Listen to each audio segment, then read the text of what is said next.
মা দেউতা বুলি মাতিব পৰা হৈছিলহে কণমানি দিয়ে। শিশুটিক দেখিলে চকু সেমিকি উঠিব আপোনাৰো।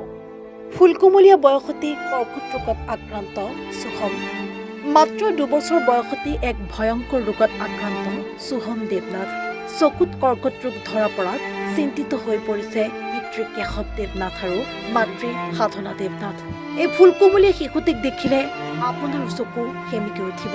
আৰ্থিকভাৱে টনকিয়াল পৰিয়ালটোৱে হেঙেৰাবাৰীস্থিত এটা ভাড়া ঘৰত থাকে।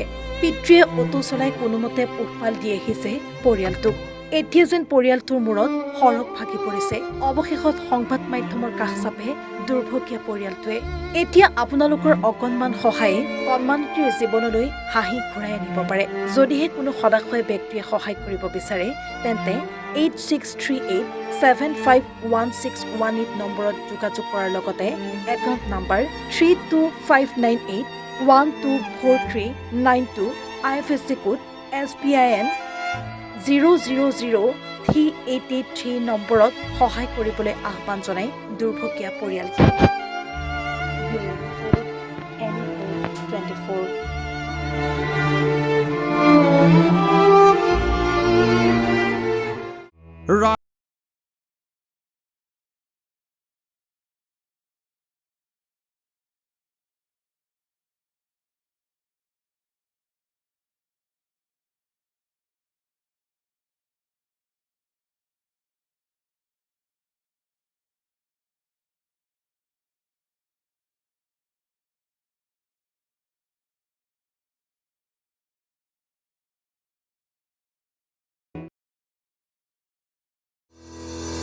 ৰঙাপাৰাবাসীৰ বাবে সুখবৰ। আপুনিও যদি দুচকীয়া বাহন ল'ব বিচাৰিছে তেন্তে এতিয়াৰে পৰা আৰু চিন্তাৰ কোনো প্ৰয়োজন নাই। আপুনিও আহিব পাৰে DBP এছ'চিয়েটলৈ। Bajaj two wheeler dealer. আমাৰ ঠিকনা ৱাৰ্ড নং 8 ঠাকুৰবাৰী ৰোড, ডাকঘৰ ৰঙাপাৰা, জিলা শোণিতপুৰ, অসম।